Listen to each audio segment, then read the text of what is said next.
But coming down to the 16th bull, Catholic Boy is pulling away. He's so impressive today, the others didn't even have a prayer. Catholic Boy rolls in the run. Happy Travers! Live from the backstretch at historic Saratoga Racecourse, this is Racing Across America with Seth Merrow. Racing Across America is brought to you by Pinnell's Restaurant, a Saratoga tradition since 1922. 284 Jefferson Street, Saratoga, just minutes from the track. The Leah Auto Group. To search their inventory, schedule a service appointment, or find a dealership near you, visit leahcars.com. Leah Cars for life. And Woodbine Racetrack. Pick, bet, and cheer on world-class horse racing north of the border.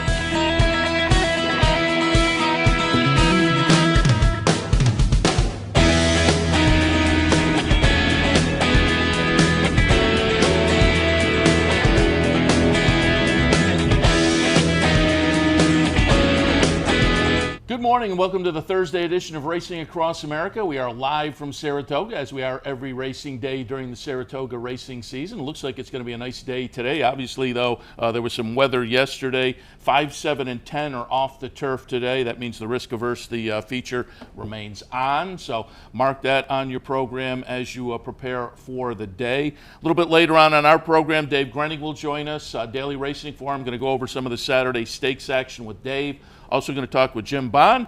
He's having a pretty nice meet. We'll touch on some of the winners he's had so far, but also he's on the board of the New York Thoroughbred Breeders, and wanted to touch on that because tomorrow's New York Showcase Day, so we'll just get some of the highlights of owning and breeding here in New York with Jim. But top of the show, obviously the big weekend, the highlight of the meet, the Travers comes up on Saturday. Tax enters the race off a nice win in the Jim Dandy and goes into the Travers. Is one of the horses you have to pay a lot of attention to. And we talked with one of the owners. We talked with both of the owners, Randy Hill and Dean Reeves, after the win in the Jim Dandy. But I also wanted to get a little preview on the Travers this week. Randy, good morning. Good morning. Thanks for having me. Prominent owner Randy Hill, you and I were talking before we went on. It looks like it could be a fun next few days. You're in a number of stakes. I want to touch on a bunch of those. But before we do, just talk a little bit. You've been an owner now for a number of years. How did you first get interested in the game? Well, I've been interested in, I guess, out of college. I came up to Saratoga one weekend, and I just fell in love with Saratoga. And so I worked out on Wall Street, and I happened to do a really big deal. And I said, I'm going to buy 2 horses so I can race at Saratoga, and that's the only 2 horses I'm ever going to own. And that was 20 years ago, and I don't know how much money and how many horses, but here I am today. As I was reading some bio information last night, I read essentially it was, a lot of people, hey, I want to win the Derby, I want to go here, I want to go there, but your quotes early on were, I want to get some horses up at Saratoga. My dream was always to come and win the Travers.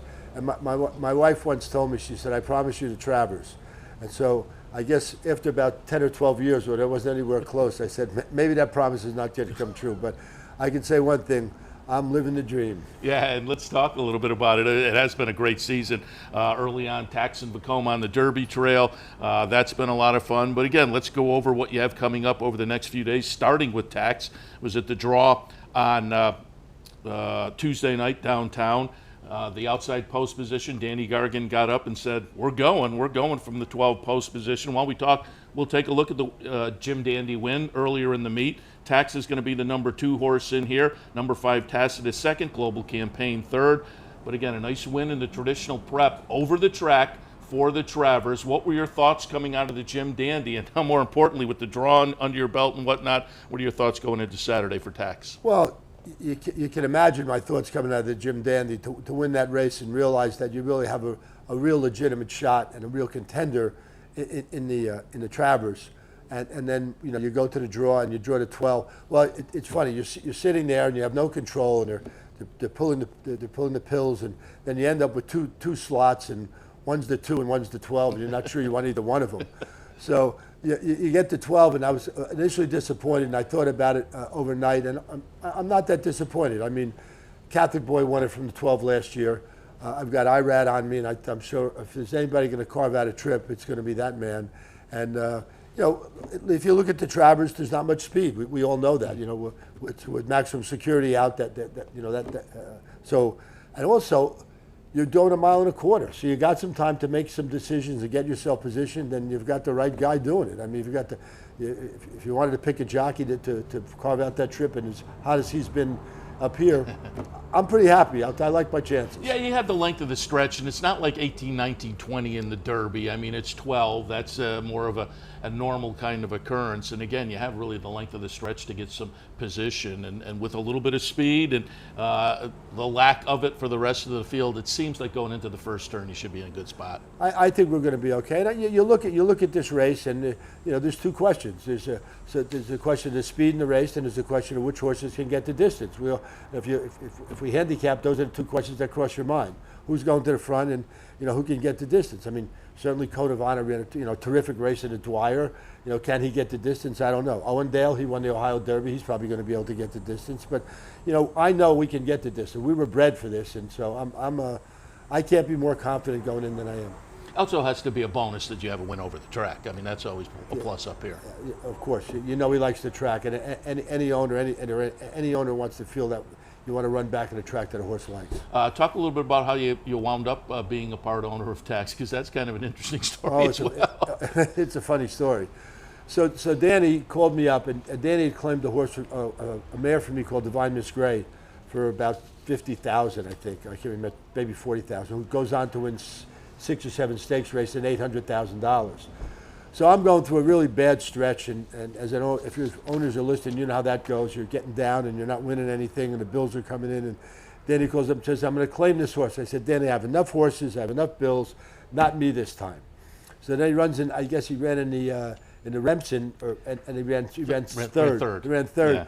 So I called up Danny. I said, "Okay, Danny, I went back in." He goes, "It's not going to be for $50,000. Let me tell you."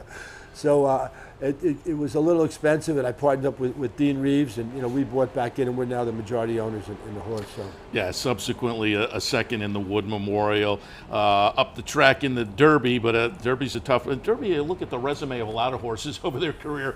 That's kind of the one aberration. The win in the Jim Dandy. So again, a nice choice jumping back in. So good luck there. Well, I just mention one thing, if I might. Sure, absolutely. The horse ran a 98. That was a top buyer figure for him, and I will tell you unequivocally, the horse is in better shape. He's the fittest he's ever been. He is better than he was going into the Jim Dandy. And going into the Jim Dandy, or coming out of the Jim Dandy, we run a career top on the track, and then we go out and run it. We do a workout that's mind-blowing. So I think we're ready. Yeah, you were saying before we went on the air, you're feeling good about your chances in all of these stakes pretty much over the next few days. And Tax certainly. Do you look, you mentioned the buyer numbers. You look at other numbers? Sure, I do. I mean, they're all right around the same thing. Yeah. Maximum Gusto Baffert Switch ran 100. Owendale was in 99. We're all around the same thing. I think that in any sport, you want to be peaking at the right time, whether you're going into the Super Bowl, whether you're going to the World Series. I've got a horse that's peaking at the right moment, at the right track, at the right time, and that's why I'm so confident. Yeah, and it's a 3-year-old season where Maximum Security certainly has kind of risen to the top a little bit, but I think once you get past that one, and he's not here on Saturday, once you get past that one, I think it's an open 3-year-old division. And so, yeah, exactly. You horse with a win over the track, coming in good form, I think you're in good shape. It seems like. Well, we hope so. Let's talk a little bit earlier on Saturday. The Sword Dancer, you have one in there, Channel Maker. We're going to go back. We're going to look at the Man of War back in May. Channel Maker is going to be the number 8 horse in here and get it done in a gutsy performance over a late closing Arklow. Subsequently, a couple of 4th places finishes in the Manhattan and the Bowling Green. The Bowling Green was a 4th by less than a length, though. That was a nice performance up here at Saratoga. What are your thoughts on Saturday in the Sword Dancer with Channel Maker? Well, I mean, I have to give Louis a lot of credit when he ran back in the Bowling Green. I mean, he went out, he took the lead, and he made us chase him. I think that was difficult. I think that we had the 2 best rag numbers of the last 2 races. I had the best rag numbers in those races, so that doesn't mean you're the best horse because you still got to run the race. But I'm very confident. I think turf, it's the trip. With the trip you get, look, we all know a mile and a half is a tough distance. So again, there's not much speed again in this race. So Channel Maker certainly has changed his running style last year and became a much better horse trying to run up on the front. So I don't know what Louis is going to do and Todd, but I mean I think that I think we got a good chance. I mean, I think I've got as good a chance as anybody else in the race. I think it's going to come down to, in that race, more of the trip and racing luck and how we turn out. But I certainly like him. Certainly. Yeah, he's a solid stakes level turf performer. Certainly. How'd you get in on Channelmaker? Actually, I got a call. That they were interested in maybe selling it. So I called up Dean, and we looked at the horse, and I thought, look, here's a proven Grade 1 winner horse. Here's a horse that's a gelding. Usually they get better. Channel Makers has historically gotten better as they've gotten older. So I thought, we could get into this horse. We could buy into this horse, and you're going to be racing Grade 1 stakes. That's where you want to be. And I said to Dean, look how much we pay for yearlings. They haven't even raced yet. So I mean, a funny story about that is I once got my partner who works with me, who was accountant before we became partners, and I talked him into going partners with me in a horse. So we go down to Keeneland, and we're watching the horses. Let them walk. So we picked one out that we were going to go bid on, and so she said, where are we going? I said, we're going back to bid on a horse. She said, when do we see them run? He said, we buy them before they run? He said, I'm going to the airport, I'm going home. And I'm guessing that's kind of your philosophy now, though, that as opposed to going to the yearling sales and taking shots like that, why not spend the money on a proven performer? I think that's a way to succeed. You also want to buy some yearlings. But here's what's changed my game, is I have a lot of partners now. And that gives you the ability to spread out. If it's just you, there's only so many horses you can buy. There's so much money you can afford to go on a channel maker. By myself, I probably wouldn't have been able to do that. And so it also helps pay the bills, which is you buy the horse, that's fine. Then the bills come in and not winning. That's when the game gets a little depressing. So the important part is to have good partners. And I've always said one thing. I said, look, it's easy to have a partner with a bad horse. It's hard to have a partner when you have a good horse. And I've had a number of good horses over this year, and I could say my partners, Matt and Mike Gaddis and Dean Reeves have been great partners. I don't think we've ever had one time we've disagreed. So it's been a wonderful experience, and I think the ability to spread out has given you options that I never had before. Yeah, partnership has changed the game. There's no doubt about it, and there's a lot of that now that we see last 5 or 10 years. But also, as I say, the day after the Jim Dandy, we had you and Dean in, and I think it's got to be fun also just to be able to share the joy of victory with a group of people. Absolutely. There's nothing like sharing things with your friends, and your partners become your friends, not just your business. This is not like a business deal. There's a lot of emotion involved here. I mean, I remember J.J. Pletcher once said, when Randy wins a race, the whole track knows. So I was laughing about it the other day. I was looking at the Naira commercial, and there was a 2-second split of me standing up, and what they didn't know was for a $25,000 claimer, I think. So, that's great. That's the enthusiasm you see all over the place up here at Saratoga. And again, you'll have the opportunity over the weekend for plenty of that. Kicking off today, in fact, in the risk averse, I mentioned earlier, that one's still on the turf. I looked up a race from Kempton back in May for Hotsy Totsy. This is a horse that has been racing in Europe, right. Shows up this afternoon in the risk averse in the first start in the United States. This win was back in May that we're looking at. Subsequently went to Ascot and ran a good third at Ascot. Were you in Hotsy Totsy when she was in Europe, or did you get in and then bring the horse over here? No, Dean called me, and somebody found the horse for Dean, and Dean called me and says, you want to go to Ascot? So you have a few dreams in life, I said, sure. So I looked at the horse. This was the race just before Ascot. Yes, this was the race that he won. The race he won before Ascot. So I bought him, and he won a race, which is a nice thing. Sometimes you buy him and they run last. So he won that, and I thought he ran a great race at Ascot. I mean, I thought that he could have won the race. He dwelled in the gate. Yeah, third in a field of 27. I never saw anything like it. Actually, the funny thing is, if you've never seen the race starts in another town. So you binoculars, you could just about see the gate. So, and plus, it was raining yesterday. I was a pretty happy guy because I know European horses like soft better, and I think, you're in, that race is tough. You're in Chad's world here. He's got two, like we say, it's Chad's world and we're all playing in it. And so he's got two tough horses. So if I need any kind of edge, I got a little bit.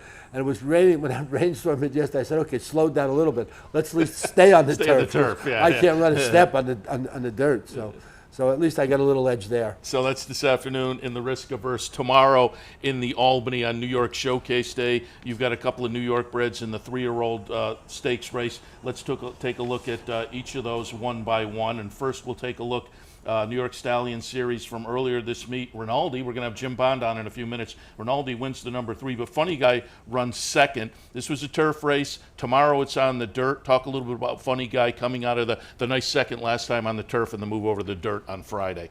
He's a better horse on the dirt.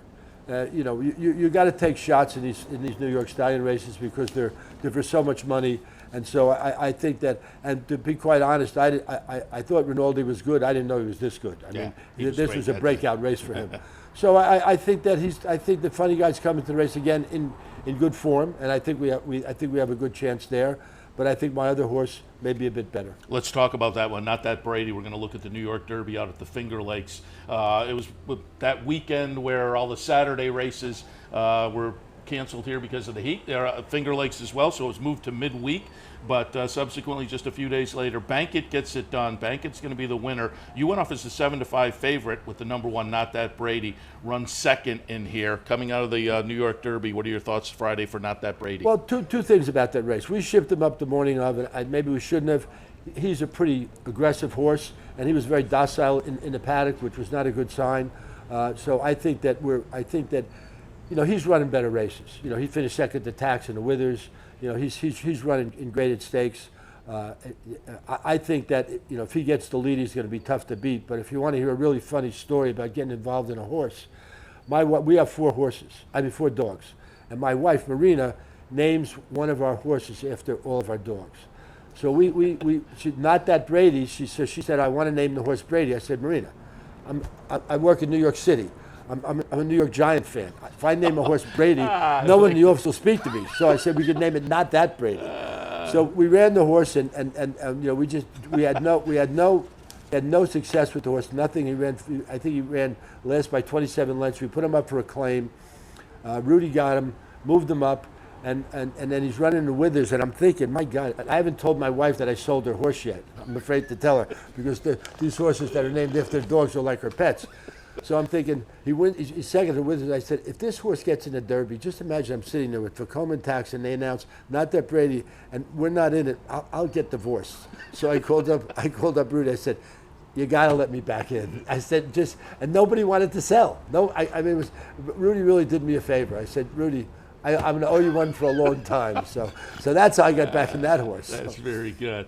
Randy, got to let you go, but certainly, again, it's fun when a guy like you who has the enthusiasm that those of us who are on the other side and playing the game have, and it's always fun to watch in these stakes days and when you have some live horses. Wish you a lot of luck over the weekend and appreciate the visit. Well, thank you very much. I appreciate the time, and it's always a pleasure. Thanks a lot, Seth. Randy Hill, he's got Tax in the Travers and a number of other nice stakes performers coming up over the next few days. Coming up next, Jim Bond. We'll talk a little New York breeding, but also some of the horses he's had win at the meet. He's having a nice meet so far. Jim Bond up next. Stay tuned.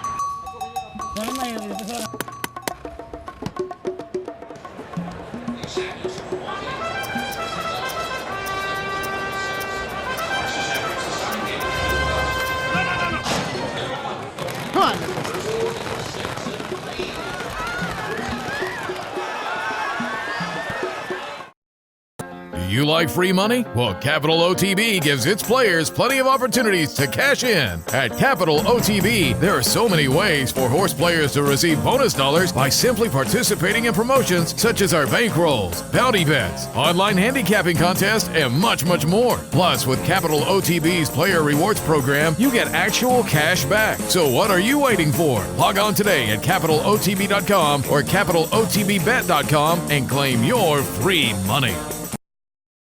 No matter where in the world you are, the excitement of wagering on horse racing is just a click away. You'll get live streaming, past performances, race replays, our virtual tote board, analysis and selections from professional handicappers, a simple, safe, and secure wagering platform, and best of all, you get track prices. CapitalOTBBet.com. Bet any place, anytime at CapitalOTBBet.com. And be sure to download our new mobile app from the iTunes Store or Google Play. Welcome back to Racing Across America. Thursday morning here at Saratoga. Don't forget, low rollers today. Jump in, take a shot, low rollers. I have to get my brain back in gear after having made a huge blunder, low rollers on Sunday when I pushed the wrong button. Otherwise, it would have been in a money position. And you don't get that many opportunities. It's only 5 days later, and it's still working on me. But I'll regroup today and take my shot. Don't forget, it's over in the carousel area, the 4-Star Day bar area on the ground floor, the back of the grandstand. You can sign up. It's a lot of fun every Thursday and Sunday, the low rollers. All right, as promised before the break, joined now by Jim Bond. Very nice 2019 season so far, and still a week and a half left to make some more fireworks happen. Jim, good morning. Morning, Seth.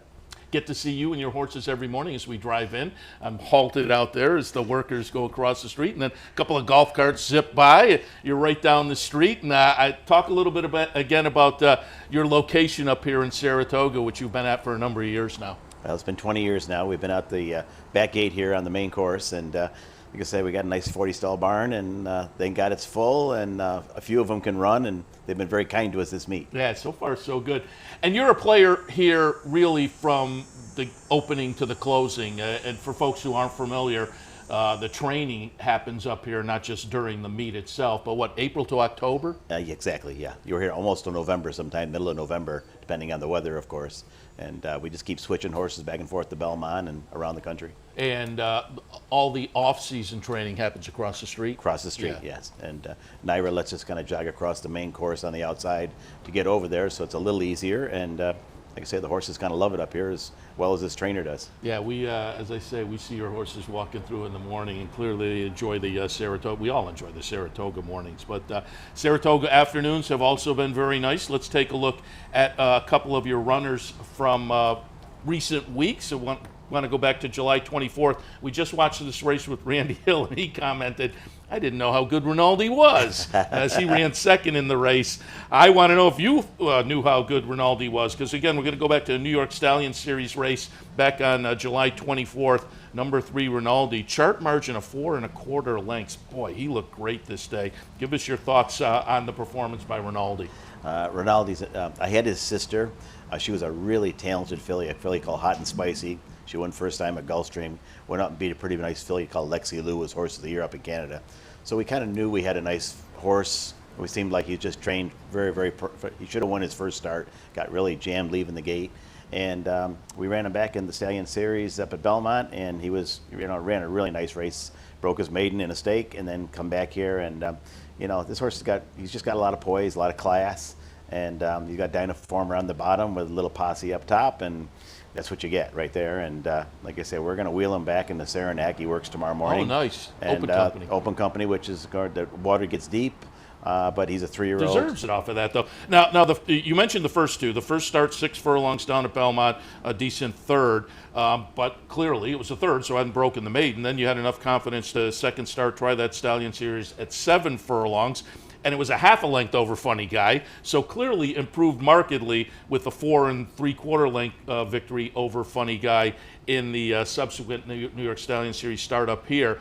That was at a mile, around 2 turns. Did he benefit from the 2 turns? Big time, yeah. The Dynaformer came out on him, I think, on the bottom, and he's just been training tremendously here up here. So the Saranac is mile and a 16th, and it's coming up. That comes 31st. All right, so we'll look for Rinaldi there again off a really nice victory early in the meet and only the 3rd career start. Want to take a look at another winner of yours. This is going back to August 4th. We're going to take a look at Way Smart. Nice big field in here at 12. Gets it done by a length and a half. Way Smart is going to be the number 2 horse in here. It's a state bred allowance. Non-winners have won other than. Talk a little bit about Way Smart and the performance here. Jose Ortiz on board that day. Well, I've been waiting to run this filly for better than 8 weeks, and she's probably, her mile looks like her really hits her in the head. Nothing was in the book, and so we decided to try the mile and the 16th, and Jose just, when I threw him up, I said, she's a miler. You got to ride her like a miler. And he did. He waited, and she's just got a lot of talent. She's always had issues. She's a full sister to Giselle that was, of course, second to 4-star crook last year. So, she's got some back class there. And like I say, hopefully she won't be running back here, but she'll run back hopefully in New York later on, and hopefully add to her earnings. So look for something down at Belmont, maybe. Exactly. Yeah. You mentioned looking for spots and whatnot. Talk a little bit about that for folks who don't know, don't own, aren't on that side of the game. That's part of the puzzle of owning and training, finding spots, and sometimes they just don't show up in the book when your horse is ready, and that's got to be frustrating. Most important part of this game is knowing how to read that condition book and those races.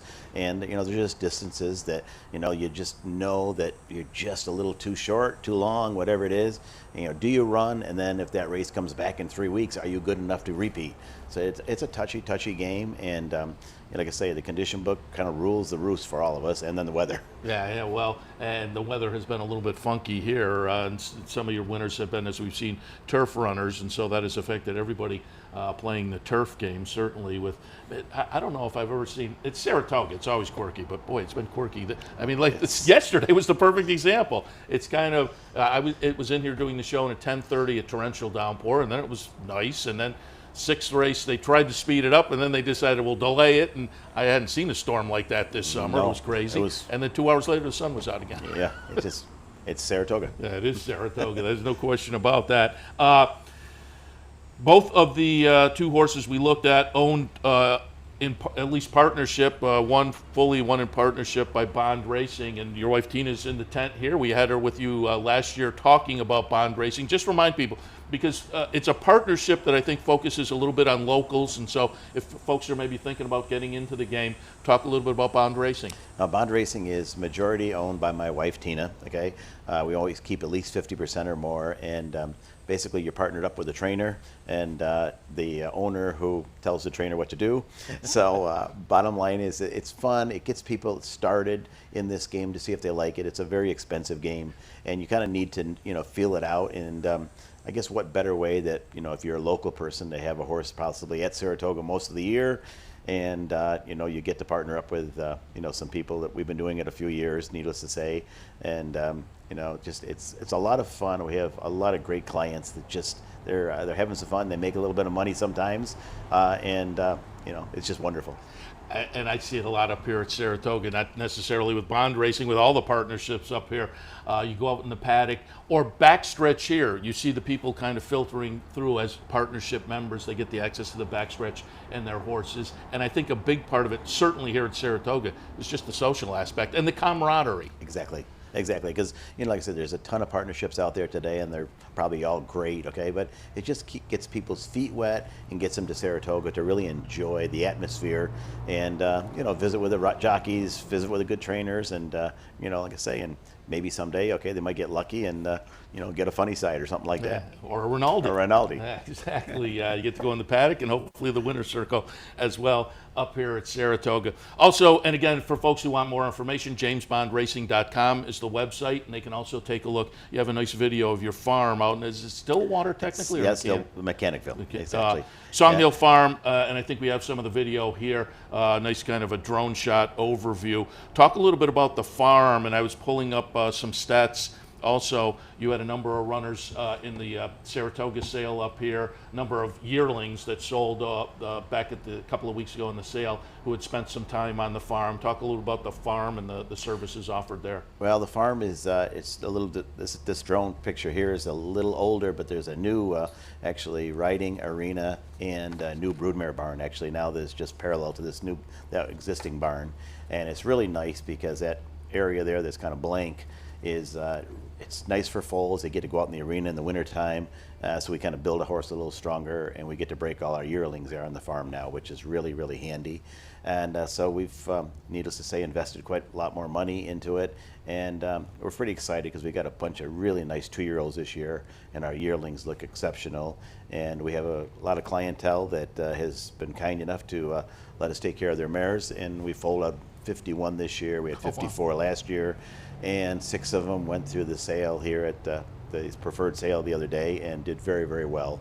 And like I say, so we're a small part of it, and we kind of get them started, and they're onward and upward, and hopefully they get in good hands and win lots of races in New York. Yeah, I'm looking at the list. There's a Run Happy, an Into Mischief, a Hard Spun, and all attracted very, very nice prices at the sale over there, having spent time there at Song Hill. Talk a little bit about, you say 51 foals this year, you said? 51 foals. I have a friend who does a foal watch at foaling time, which is kind of an overnight thing. Talk about foaling and the foaling process and what goes into that, because once it's that season, it's pretty much a 24-hour thing where you kind of have to keep your eyes, because there's no telling when it might happen. It happens so sometimes we had 3 one day within inside of 3 hours one day.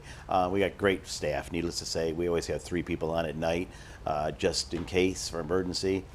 We've been very lucky. We were 51 out of 52 this year, which we're very proud of, and 54 straight last year. So again, it's detail, paying attention, and hoping that everything goes right. And hopefully, if you need a veterinarian, we've got great staff and great veterinarians that help us. But the bottom line is, you're just kind of watching a baby, watching a child. They get a little temperature, you need to react. Yeah. And it's really kind of basics. But my staff is second to none. My wife kind of manages the farm and does all that. And every once in a while, they'll call me in for a headache, and I'll try to figure it out. One of the other reasons I wanted you in today, the 2 horses we looked at, Waysmart and Rinaldi, New York breds, and you're on the board of the New York bred breeders, New York thoroughbred breeders. Tomorrow is New York Showcase Day, so I just wanted you to take the opportunity to talk a little bit about the New York bred program and the benefits of breeding and racing in New York. It's just the greatest program in the world. I mean, a lot of people don't realize, okay, but if you don't get exactly what you get at the sales, you can get possibly Breeders' Awards afterwards. So you kind of just keeps coming. When we get an annuity check, I call it every 60 days, and it just kind of keeps you going. It gets us to maybe breed up and things like that. So you can start maybe with a New York sire and then go to a little higher sire and go farther. But for trainers, okay, it's a great start, because you can start them in the New York bred category, and if they're good enough, you can venture out. So there's almost 5 conditions that you can kind of win, okay, and then get into the state category if he's good enough. But you can build a horse's heart up, I call it. And they're a little tougher than New York bred races are. You're seeing a lot more pedigrees, as you saw there in the sales, but still, okay, they're winnable. And in the wintertime, the New York breds, thank God for New York breds, or might not have a winter program. It's just, they're unbelievable. And as you can tell by Friday's card, it's a full fields everywhere, okay? And it's good money, and it's great competitive races and great betting races, I think. So we're very fortunate to have this program. And like I say, the breeders here do a nice job, and we're all learning more every year. We'll never be compared to Kentucky, unfortunately, but we're trying. Well, last year certainly was a banner year with the Whitney Diversify and Mind Your Biscuits. New York bred sale was very successful last year. Better numbers in categories this year, certainly. And as you alluded to, I think if we look and you look at the sire names and whatnot, over the past 10 years or so, the program has clearly improved. Huge. It's really, really exciting, actually. Yeah, and certainly Song Hill a part of that. Whenever I get trainers in here, I like to talk a little bit about the nuts and bolts of it. And given that you guys are right down the street and I see the horses walk by, you use Clare Court? Yes, actually, there was a horse just behind me who was jogging, okay, that was a little stiff coming out of a race, and I just had her under the trees just now. And like I say, so we use Clare Court. That's kind of my 7 o'clock set, I call it, okay? The first 2 sets go to Oklahoma. But the bottom line is it's the most beautiful little track that mentally and physically, okay, just kind of a horse that's got a little issues, a horse that would need to get up mentally off the main track. It just changes their mind, okay, and it's the greatest tool in the whole world, and I just love it, and thank God it's in my backyard. Yeah, and it's funny you mention that, because whenever I ask a trainer that's the answer. They say mentally it's a shift. Exactly. And being out here every day and just enjoying the view, mentally for me it's a shift. So I can see where it would work, and it gets them out of probably what is more of a routine of going to the main track. This is a little bit different opportunity out here. It's kind of like driving out of the city and coming to the country. Yeah, that's a great analogy, actually. And it is, again, a beautiful spot. We're happy to be here with it to our back all the time. I'll have to look for the 007 out there a little more often. Although you say 7 o'clock. We're with the 9 o'clock show, I'm usually about 8:55, so I may miss your horses out we'll here. tape it for you. Jim, again, it's been a really nice Saratoga meet so far. certainly we'll look for Rinaldi facing Open Company a little bit later in the meet. We'll look for Way Smart down at Belmont, but we wish you a lot of success going forward, and congratulations so far. Thank you very much. Appreciate it. Jim Bond, again, if you'd like more information, you think maybe you'd like to jump in as a partner on Bond Racing, go to jamesbondracing.com, and you can check out the video we saw of Song Hill and much, much more. So swing on by and learn more about that. All right, we'll take a break. When we come back, we will continue with this Thursday edition of Racing Across America. Stay tuned.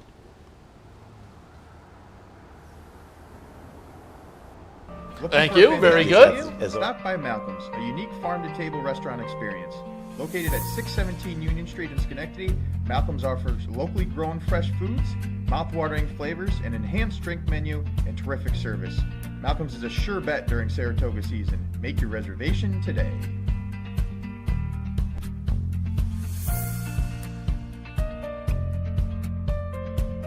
In a recent study of some of the top online wagering sites, Capital OTB won big in total player rewards, far surpassing some of the best-known wagering sites in America. While other rewards programs simply offer you points redeemable for gift cards, Capital OTB's rebates are paid to you in actual cash. Plus, Capital OTB gives you full and immediate access to your money. So if all you're getting now are points and gift cards, join Capital OTB Player Rewards today and get cash back. Visit CapitalOTBBet.com and sign up today.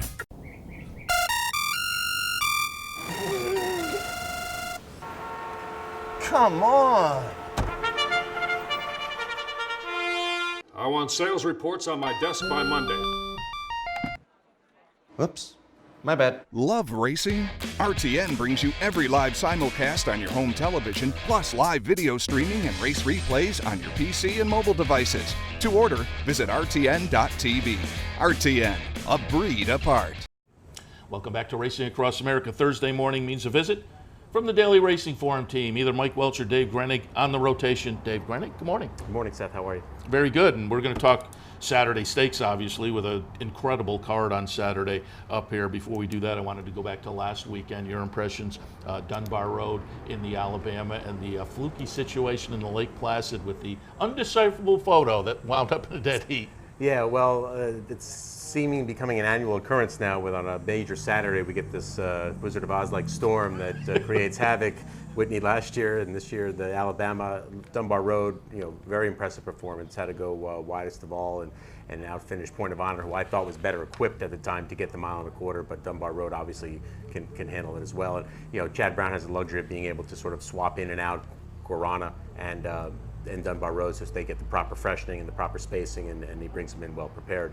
The Lake Placid, to me, it looked like live. I thought Varenko had won it, and then obviously now I thought Chad's filly had won it, and then the photo, as longer was taking, it was like, well, maybe they can't figure it out, and it's kind of an odd situation where they don't. Now, if you look at the photo, you see Varenko's body, the jockey, is ahead of Chad's filly there, Regal Glory, and but the photo itself, it's hard to tell, and because it was so dark. But I don't quite understand why there's no lights on the photo finish camera here. I mean, they've only had 150 some odd years to figure that out. That needs to be rectified, and I'm gonna be pretty sure that it will be. Yeah, you would think so. And I referred back to, the Birdstone Travers kind of gave you a hint. Yes. Yeah, maybe we need. I don't know if any of the current management team was even here 15 years ago, so they might not have remembered. It also may be, well, if the Birdstone Travers shows up again, we won't be on the turf. Maybe that's the thinking. But it was, boy, I mentioned it earlier, the quirky weather we've had. I mentioned with Jim Bond yesterday. You mentioned Wizard of Oz like yesterday. The sixth race. First it was, we're going to hurry up the post time, and then lightning struck, and they said, no, now we're going to delay in about 35 minutes.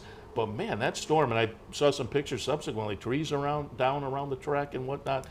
It's just been part of Saratoga 2019. I just came from Chad Brown's barn, and the barn next to him, there's a big yellow front loader, I think, holding up the pole that has a light pole and the power. it's literally holding it up. I might tweet it out later. I'll show it to you. But it's like, whoa, what happened there? So yes, some very strange things. They even said something about a downed tree on the horse path yesterday. They said. I heard that. After that storm. So Now, yes, it's been quite the event. All of that said, I think the next 3 days are supposed to be nice. So not yet. Given Saratoga 2019. You know what? I wouldn't envy being a weatherman up here, but I guess if you just say possibility of this and chance of that, you're covered and you can go on. But it seems like we get something of note every day. Every day, it seems like. Just before we move on, I want to touch on, because I was reading some of your columns last night, and it looks like, given that the Cotillion is essentially the last big restricted 3-year-old filly race, and Chad has 2, Guarana to the Cotillion, and Dunbar Road likely to face Older next time. Probably. I think there's really no other spot for her against straight 3-year-olds that makes any sense. I could see the Spinster potentially being a spot. The Beldame, a lot of people don't remember, was downgraded this year to a grade 2. Oh. Although that's one of those inexplicable decisions as well for another day.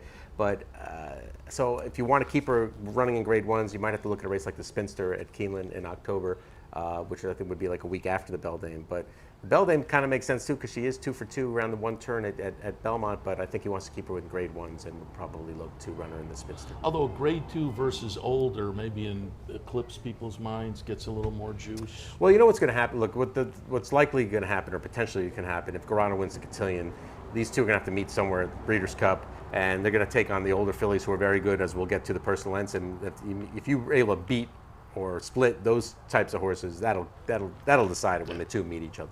All right, let's jump in and talk about some of the stakes action coming up on Saturday, and let's kind of work our way back from the Grade 1 Travers. $1.25 million up for grabs, 1.25 miles. You were at the draw Tuesday night, field of 12 in here. Tex got the outside post position. I had Randy Hill on earlier, and we heard Danny Gargan say at the draw, I'm outside, I'm going to go. So that's going to be the game plan with Tex in a field that really is kind of lacking some speed, but it's intriguing. I mean, we're missing Maximum Security. We're missing Game Winner. Bob Baffert brings in Mucho Gusto, though, as the B plan. Code of Honor, very, very intriguing. Looking at bikinis, I thought was interesting in the Curlin, and being lightly raced, that one could step forward. Endorsed off the second in the Curlin is interesting. Highest Honors won that race. I'm going to pull up the direction I'm going. I like Owendale. I've liked Owendale for a while now. Going to pull up that Ohio Derby win. Owendale's going to be the number 2 horse here. Get it done by half a length.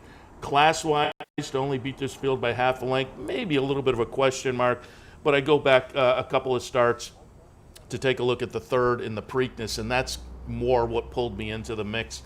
The layoff, I think Brad Cox mentioned at the draw, he likes the layoff because it kind of pairs up with a nice performance he had in the Lexington earlier. So to me, Owendale's interesting. What are your thoughts on the Travers? Well, just for Owendale, I picked Owendale in the Preakness. I liked him a lot, and I was upset, disappointed when he got nosed out for second by Everfast.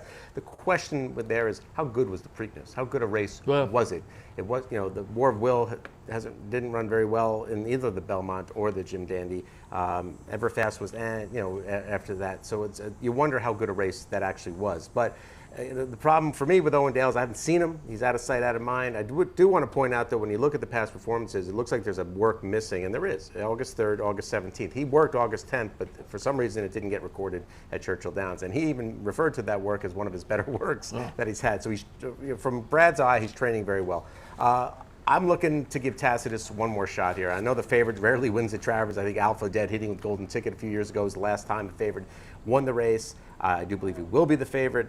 He had an excuse in the Belmont, I thought, of the wide trip, maybe from an overconfident ride, or maybe the post 10 did him in. I don't know. Sir Winston got a better trip. Sir Winston won the race. In the Jim Dandy, obviously, he stumbled badly at the start. I thought he ran a terrific race just to get to second, and my first inclination was, well, it was that effort going to take too much out of him. Having watched him train, they put blinkers on him. I think he's been training exceptionally well. I actually go back to seeing him work before the Wood Memorial at Payson Park, and if you look at the way he worked back then to the way he's working now, he's a different horse in my eyes. Looking at Bill Mott's stats, I'm going to put I'll cross out the Bill Mott first-time blinkers at 3% over the last 2 years because I don't like that stat. But I think the idea is to get him to focus a little bit more. Jose Ortiz said he was distracted in the post parade, distracted in the gate. And we may have, I called for the head-on of the bad start so people get a look at that and test this. If you watch this and they pull it up, test this will be the number 5 horse in here. And it's a stumble. I mean, it's a bad stumble. With an exclamation point. And Jose was basically saying that he was looking around in the gate and got surprised when they sprung the latch. So hopefully this keeps him a little bit more focused. Now let's see, there it is there. He's the 5. Right. Now I don't necessarily see him looking around there. I don't know that that's what caused it, but I think the idea is to get just a more prepared at the start. And look, that could happen with blinkers on too. So, the horse, to me, it's actually put up or shut up time for Tacitus. Yeah. And I think that's what, in the bottom line, that's what it comes down to. And I think that if he breaks cleanly and gets the trip that I think he's going to work out here, I think he's the most likely winner. Of the horses you mentioned and of the horses that might be a bit of value, I've really liked Highest Honors. If you go back and look at all 3 of his races, even the race he got beat at Keeneland in the mud, he got squeezed in along the rail. He comes outside and makes a run at that horse winning numbers and almost won that race. And then he came back as he stretched out in distance. I thought his maiden win at Belmont was solid. He beat a horse called Meet Me in L.A., who is a nice horse that Jimmy Jerkins's.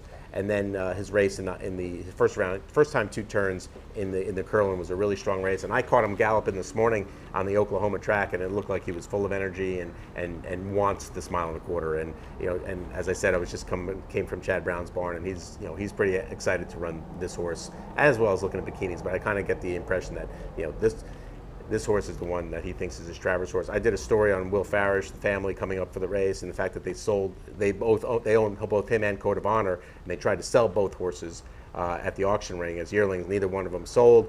And as this horse came along, this horse was actually almost to the races last year. On September 1st, he had a bullet gate work here at Saratoga, and he came out of that race with an ankle chip that he had to get removed. But Bill Farish Jr. told me that Chad Brown in February texted him and said, "This is my Travers horse." Ah, interesting. And Chad was enthusiastic at the draw the other night. I mean, trainers always are, but he seemed like legitimately, I think I got it. They're 2 lightly raced horses, and so there's all kinds of upside potential, right. Highest Honor and looking at bikinis. All right, let's go a little earlier.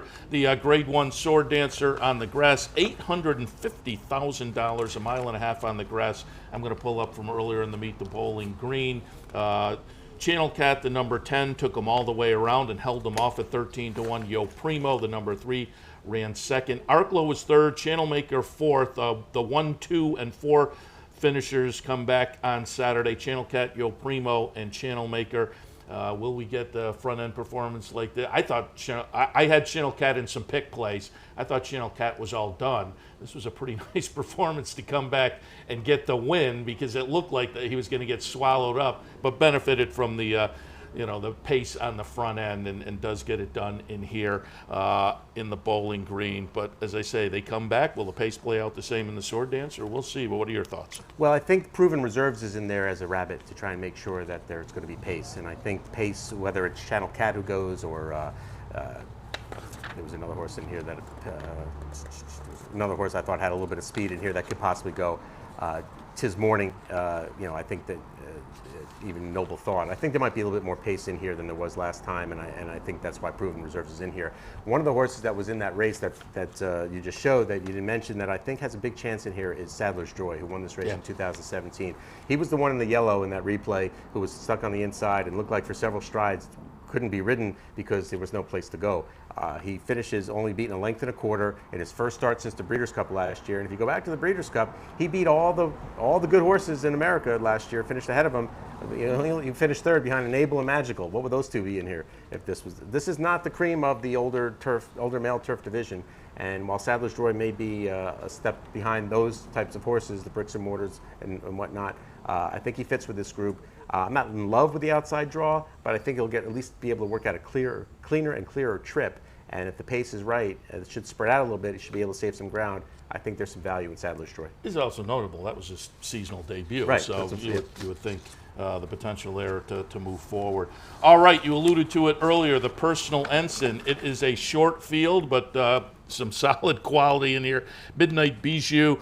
Coach Rocks for our friend Roddy Valente comes out of a first and second in the Molly pitcher, Midnight Bijou, and Coach Rocks. Coach Rocks over the last couple has kind of regained her nice form. But Elate and Wildcat also in here. She's a Julie. I'm going to pull up the Delaware handicap. Elate is going to be the number 7 horse in here and get it done by over 4 lengths as a 30-cent to $1 favorite. Blue Prize runs third in this race, came back and ran well here just recently. But Elate, to me, off of this performance, comes in very good form. But with Midnight Bijou for Asmussen, and again, she's a Julie. This is a field of 6, but a fun field. Your thoughts on personal answer? Terrific field.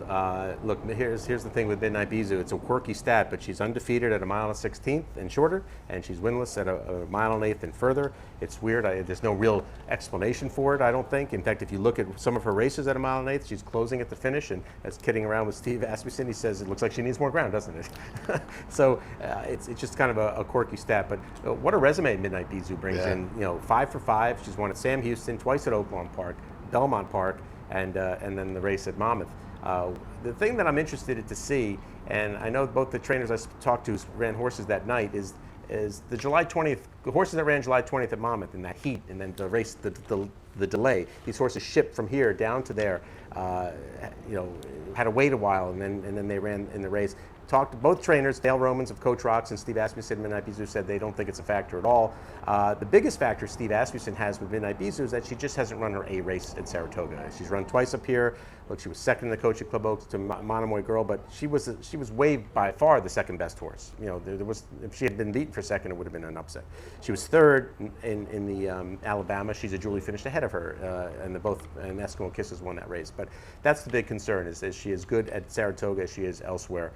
Elate is very good at Saratoga. She's won the Alabama here as a 3-year-old. Last year was the big controversy in the personal ensign when Abel Tasman came out, and they kind of came together, and depending on what side of the fence you were on, you thought it should have come down. I did. It didn't.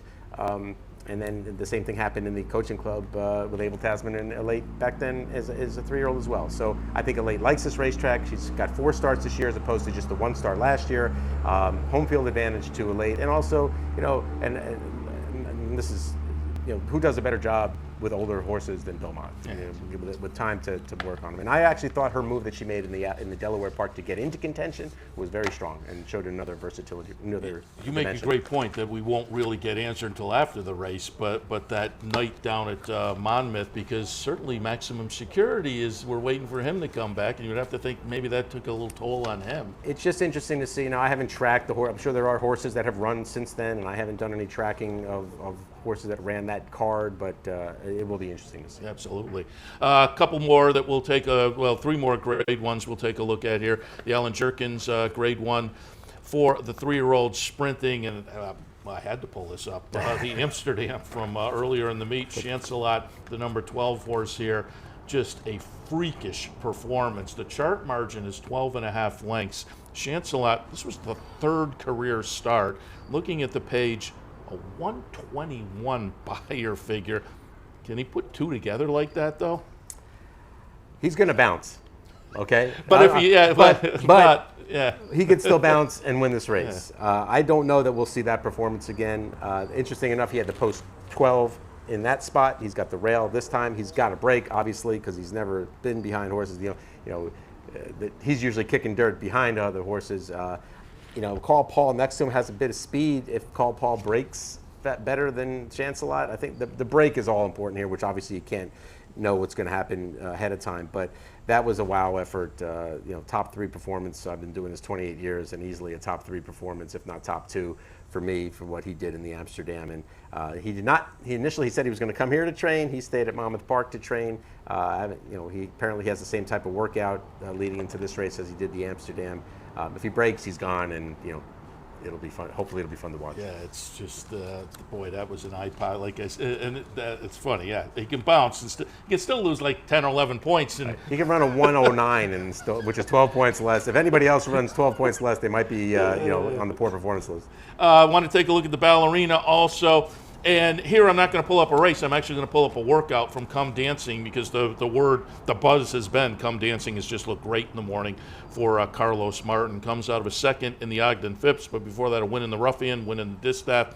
A very interesting performer coming up here to Saratoga to sprint amongst the girls in the Grade 1 ballerina. And as I say, the buzz in the morning on Come Dancing has just been phenomenal. She's been training great. You know, I think everything sort of worked out with the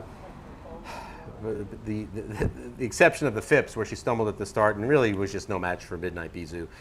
You know, everything has gone really well for Come Dancing this year. Before the Chancelot was wearing that 121, I believe that Come Dancing's 114 in the Distaff was the highest speed figure run by any horse this year. Look at, and watching this work here, look at those ears, they're straight up. Javier Castellano is on her. He's been on her for all her works up here because he's going to ride her. The owner, Mark Holliday, wanted to make a change. He wanted Javier Castellano on the horse. Nothing that Manny Franco did wrong. But this is the blowout work, the 35-3 from her last breeze, and yeah, she was just doing it in really a relative canter, and she's just an impressive filly to watch train. And you know, she's had a little bit of issues at the gate as well. Even in the Ruffian that she won at Belmont, she had her head turned at the start, and you know, didn't break as sharply, and then but she was just way better than those horses. And then again, in the look, you know, she got a lot of respect when she was 4-5 against Midnight Bisou in the Ogden Phipps. There aren't too many horses that would be favored over Midnight Bisou in any spot, but you know, she just wasn't up to that. Back to 7/8, freshened up. You know, as soon as the Phipps was over, this became the new target. And look, her best race to date has been the 7/8 race, and it came off a lengthy layoff. So I think she's primed to run her best. I wish she would have drawn toward the outside, because you know, to see what happens with some of the other speed in here, which I think is drawn to the outside in Minute to Stardom. And I think Mia Mischief is going to be put into the race early. But hopefully Javier can break well enough, let those two maybe go, one or two of those go, and get to the outside and pounce. All right, and finally, let's take a look at one of my favorite races every year, because not only because, but one of the reasons, named after one of my favorite horses. As I got into the game, Forgo was out there doing his job, which in a way we don't see anymore, actually carrying some weight, 130 and more, and getting it done. But the Forgo this year, Grade 1 event, 7 furlongs the distance, $600,000 up for grabs. Had to pull up the Nehrude from Belmont on July 6th. The winner will be number 9, Promises Fulfilled. Does it very easily with a lifetime best buyer number of 108. Subsequently, plenty of time off for Dale Romans. But again, down in the one post position, which may be a negative, Matoli certainly has the eligibility to bounce back after the Vanderbilt. Again, field of 6, but I think very competitive. Your thoughts? It's a solid race. It's kind of a showdown, though. Promises Fulfilled and Matoli, they've already met twice this year. Matoli got the better of him at the Churchill Downs handicap and in the Met Mile. Matoli did not run his race in the Vanderbilt when he got beat 7 lengths by Imperial Hint. Nobody was beating Imperial Hint that day. The Imperial Hint's performance was great for 24 hours until you saw Chancelot in the Amsterdam the next day. But you know, he had the inside post. He got caught in a speed duel. Now he can be the the cat as opposed to the mouse, because the Promises Fulfilled, he's got a gun from the rail, and Matoli with Santana up there can sit third. Or could sit second, and I just don't know if there's anyone else in here really good enough to get the job done. Ferenc Fire has been a little bit disappointing in his last couple of starts, and obviously he prefers Belmont Park. Not that he hasn't won at Saratoga, but I do like where he's drawn. But I just think Matoli, stalks Promises Fulfilled, and I don't think Steve would run him in this spot if he wasn't comfortable with how he came out of the race and how he's doing going into this race. Now, part of me thinks Steve doesn't want to wait till the Vosburg at Belmont, because he doesn't really need to see Imperial Hint again until the Breeders' Cup. But this looks like a good spot. I like Matoli's last work. I wasn't in love with his first work back off the race, but his last couple have been solid, and I'm expecting to see Matoli bounce back. Again, lots of Grade 1 action. We skipped one of the stakes, which wasn't a Grade 1, but plenty of graded stakes action with plenty of Grade 1s on Saturday. A very nice card. You've kind of alluded to it. Always want to tout when we have the Daily Racing Forum guys on. Still the opportunity to pull up the workout reports. There'll still be those nice 2-year-old races that benefit a lot from the workout reports. Go to drf.com for more there.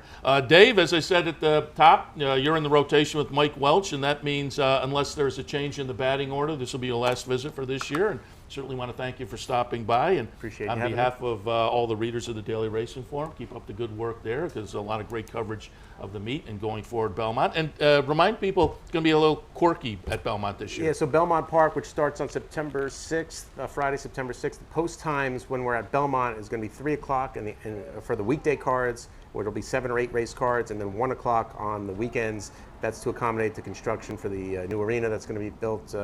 And then we're there until October 6th, and then we finish the Belmont meet at Aqueduct. So October 11th till like the October 26th, about 14 days of racing will be considered, I don't know, what are we going to call it? Aquamont, something? Aquamont. We'll have to come up with a catchy name for that. But so Belduct. Aquamont. Sure. Maybe we'll have a poll.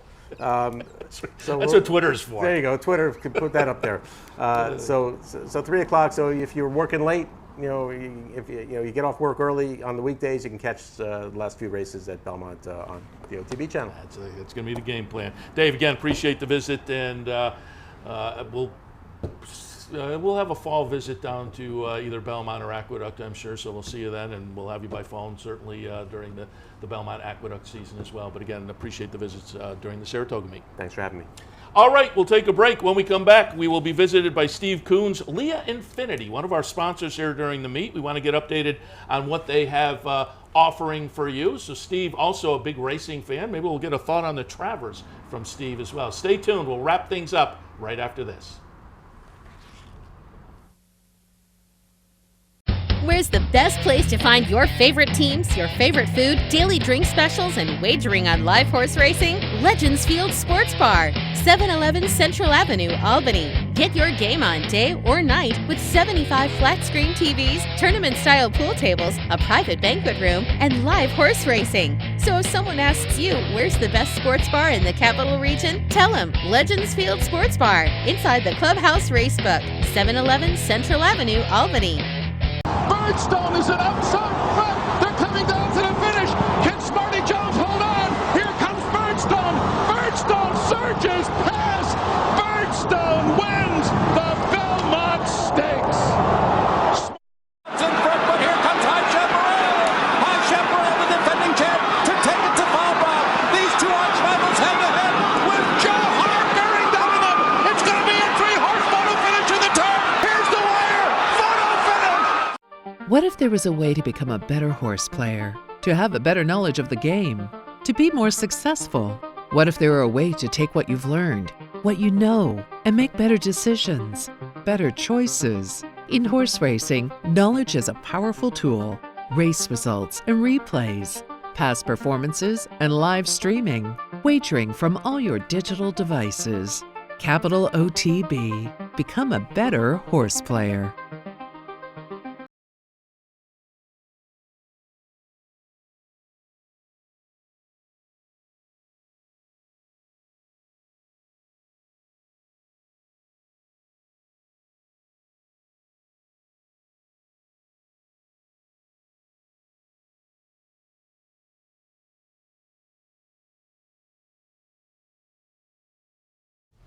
Welcome back. Thursday morning here live from Saratoga on Racing Across America. Again, as I said, we'll wrap things up with Steve Coons, the general manager, Leah Infiniti, one of the sponsors. And we always like to give the sponsors a little opportunity to come talk about their product, because we appreciate their sponsorship, helping us put on the show up here at Saratoga and bring you all the trainers and the jockeys and whatnot. But certainly want to talk a little Leah Infiniti with Steve. Good morning. Morning, how are you today? Very good. And I understand you're a racing fan as well. I am a racing fan. Been coming to the track for better part of 35 years. Having a good season? I am having a good season. Yeah, that's what we like this to year. hear. This year. That's what we like to hear. You got a Travers thought? Not at the moment. All right. Still looking. Still got a couple days. Right. Yeah, no, I'm right with you. I'm tilting towards Owendale, but I reserve the right to juggle things around a little bit. All right, let's talk a little Leah. First, Leah Infiniti. Where are you guys located? Route 9 in Latham. We've been there 11 years now. Big white, great place. All brand new, state-of-the-art facility. It's a good place. Talk about the Leah Infiniti product, and I think we have a shot here actually of one of the cars, and I think we have, a Q50 maybe that I pulled off the website, but just talk about the Infiniti line. Well, next couple of years, we're going to have a lot of good product coming. Right now, our value is leasing the car and buying cars. we just really have a good lineup and good product, and it's safety, performance, value. That's what we really strive for. As I say, sharp-looking cars, certainly. I like that, the red Infiniti. Yep. Talk a little bit about if folks stop in on Route 9, the service and the amenities you provide for folks who are maybe thinking about buying a new, leasing, or maybe even a used car. So come to the store, drive right in. It's drive-up service. We have 4 or 5 people there to greet you. We'll take care of you. If you have an Infiniti already, we'll give you a loaner car, full warranty. We sell a lot of certified cars, unlimited mileage on a certified car, so you can drive the car as long as you want under warranty. We sell a lot of those, good off-lease cars, so we really do a good job. Yeah, and as I say, folks can visit the website. You saw it up there, leahinfinity.com. And when I was shopping for a car a couple of years ago, I pulled up some websites, and that's kind of a nice way to get an idea. And then you go into the dealership itself and get the service and whatnot, and maybe get to go out for a test drive and really get the feel for the car. Yeah, we're doing a lot of things with online appointments, online talking to our people. We have a chat session. All of our pictures are online. Everything's updated daily. So we can do a live chat. So whatever you need to do to contact us, get involved, we're there. Talk a little bit about once somebody's bought the car, what's the service policy and the service bays and whatnot that are at the Route 9 facility. We have a great state-of-the-art facility in our service drive. You drive in, all of our technicians are in an air-conditioned building, which is very rare. All brand new LED lighting, state-of-the-art equipment. We just put in new alignment racks and all state-of-the-art things to just really take care of the customer and what they need when they get there. Talk a little bit about the feedback you get from Infiniti owners. Well, if you go on dealerrater.com, we're rated a 5-star dealer out of 5 stars. So our service is second to none. We've had Lisa is our service advisor, and if anybody knows Lisa, you'll know she's great. She's just absolutely the best service person we've ever had, and I'd put her against anybody in the Capital District. How long have you been associated with Leah Infiniti? I've known the Leah family for about 20 years now, and I came to work with them about 9 years ago, and they're a good family to work for. Talk a little bit about the family, because sure. Folks, Leah, I have Sticks in your head, right? Exactly. The commercials, and it's not just Leah Infiniti. I mean, it's a whole Leah group right.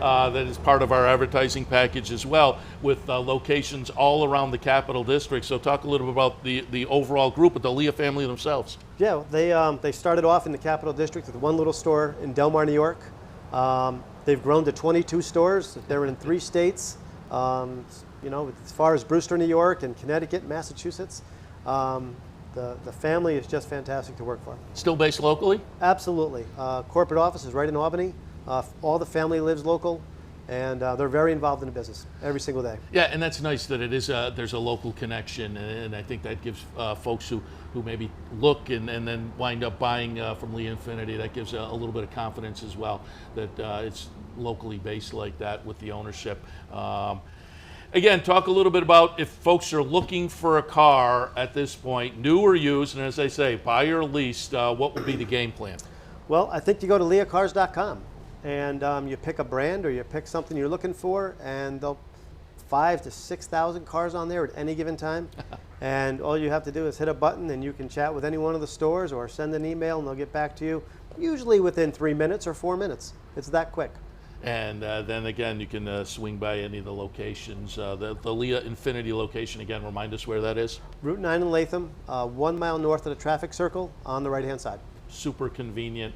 And again, if you're looking for a new car, and again, talk a little bit about buying versus leasing and the popularity of leasing currently. Well, if you're a customer that likes to get into a new car every couple of years, and you don't want to keep it a long time, and you don't want to pay the repair bills, you want to stay under warranty, then you're a really good leasing candidate. If you like to keep your car forever, like my parents, they just buy a car and it's theirs forever. I mean, 13, 14 years old, and they just drive them and drive them and drive them and get all the money they can out of them. And I assume if somebody shows up and they're debating, should I lease or should I buy, they can go over that with you guys, and you guys will crunch the numbers and make sense for them. Absolutely. We'll give them all the numbers they need. Very, very open disclosure. We'll show them the advantages of both and try to figure out what's best for them. Even if they owe money on their car, sometimes it's better to lease. and get that negative equity out of the way.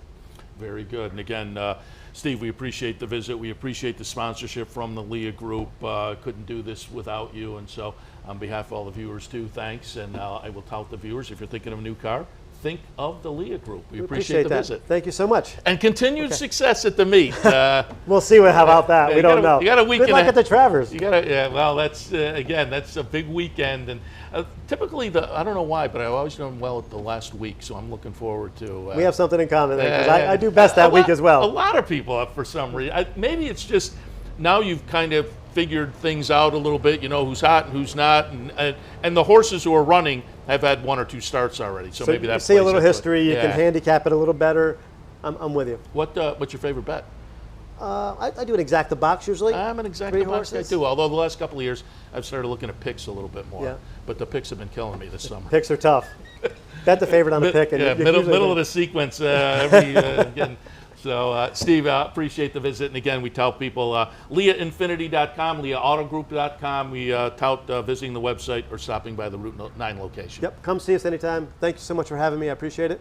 We appreciate, again, your sponsorship. All right, I'm going to wrap things up for this edition of Racing Across America. Again, swing on by today, try the low rollers. I will jump in again on this Thursday afternoon, every Thursday and Sunday, so I want to tout you to that. Lots of great promotions coming up down at the Racebook and beyond as well. There's a Fan Appreciation Day that's coming up.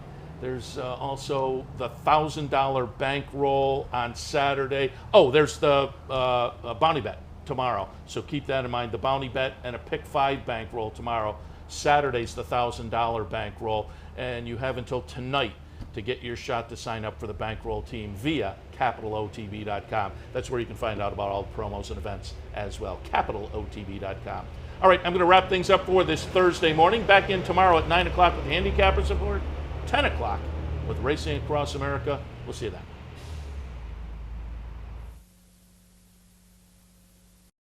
You've been watching Racing Across America with Seth Merrow. Racing Across America has been brought to you by CapitalOTBBet.com, the premier online wagering site in New York State. CapitalOTBBet.com. Sign up today. Pannell's Restaurant, a Saratoga tradition since 1922. 284 Jefferson Street, Saratoga, just minutes from the track. The Leah Auto Group. To search their inventory, schedule a service appointment, or find a dealership near you, visit LeahCars.com. Leah Cars for life. Woodbine Racetrack. Pick, bet, and cheer on world-class horse racing north of the border. And the new Capital OTB mobile app. Wager anytime, anywhere. Download it free from the iTunes Store or Google Play.